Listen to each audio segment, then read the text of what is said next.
Hello, everyone, everywhere. This is Pastor Robert Thibodeau. Welcome to your Freedom to Faith video minute for today. Let me adjust that camera, which is November 11th. Happy Veterans Day to our veterans out there. Being a veteran myself, I want to say thank you for those that bless me with saying Happy Veterans Day.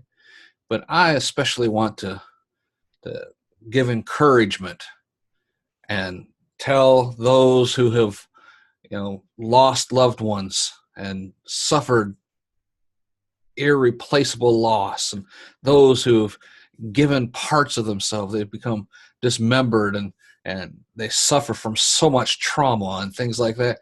I especially want to say thank you on this Veterans Day. Veterans Day was a result of the end of World War I, which ended on this day in 1918.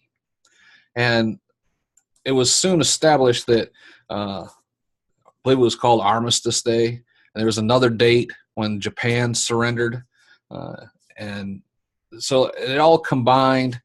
In this, I'm talking about World War II, when there was another day that was being honored for Armistice Day when Germany surrendered, then another date when Japan surrendered, and it soon became a proclamation that we would just take one day out of the year to honor our veterans.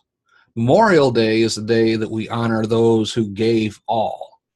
Veterans Day is for the day that we not only honor those who gave all, but those who gave some. Some gave all, but all gave some.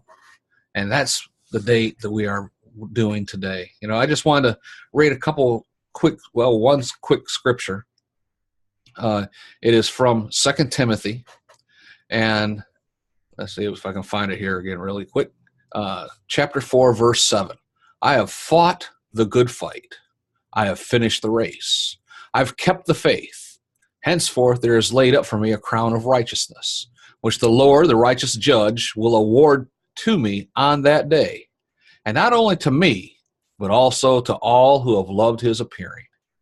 Now, if you were serving, or you are serving right now, keep that scripture in mind.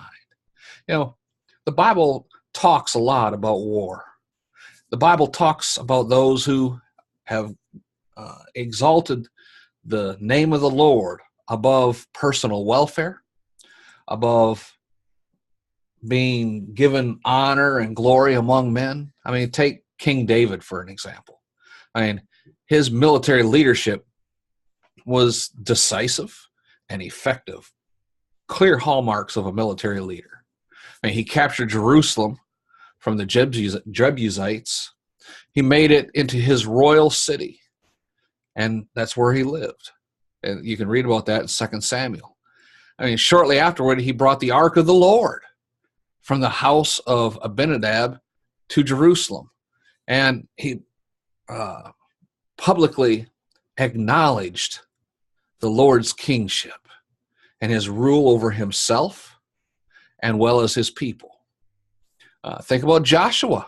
His remarkable life was filled with excitement and variety and success and honor. He was known for his deep trust in God and as a man in whom is the Spirit.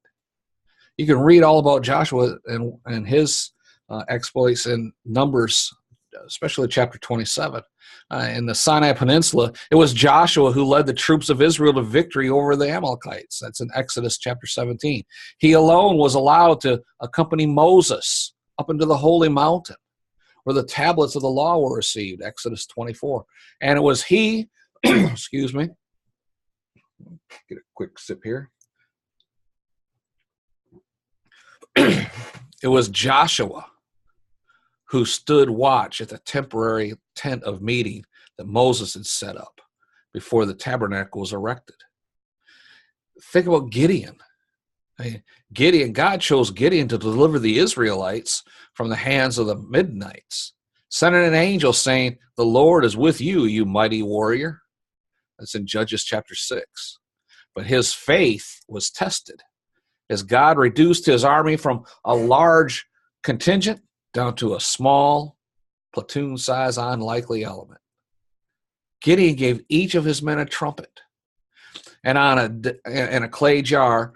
As they broke the jars and blew the trumpets and shouted, "A sword for the Lord and for Gideon," it caused so much commotion, so much confusion, that his enemies turned on each other with their swords. God showed his faithfulness when the small 300-man army defeated tens of thousands of the enemy. So the Bible does talk about war. The Bible does talk about victory in war. And in all things, everyone who shares in the victory gets the reward. Think about what David did when coming back from the battle, and the men said, this is after the enemy had taken his family and the entire town, all their wealth, all their cattle, their children, their wives. David went and got everything back. And when the men said, "Hey, those that stayed by the stuff, those that stayed home, they're not getting a thing out of our rewards and our spoils of battle," David said, "No, don't let it be so. The reward is to the same that stayed home as it was to those who went." So those who did not go into battle, those who stayed home, those who preceded those in the military, such as myself, that went to battle, get the same reward on Veterans Day as those who did go into battle. So to all veterans this day, I say thank you. And from a heartfelt nation, I say thank you. For those who tell me Happy Veterans Day, I say thank you. But in all things, I want to bless the Lord, for it's He and He alone who blesses us in all that we do.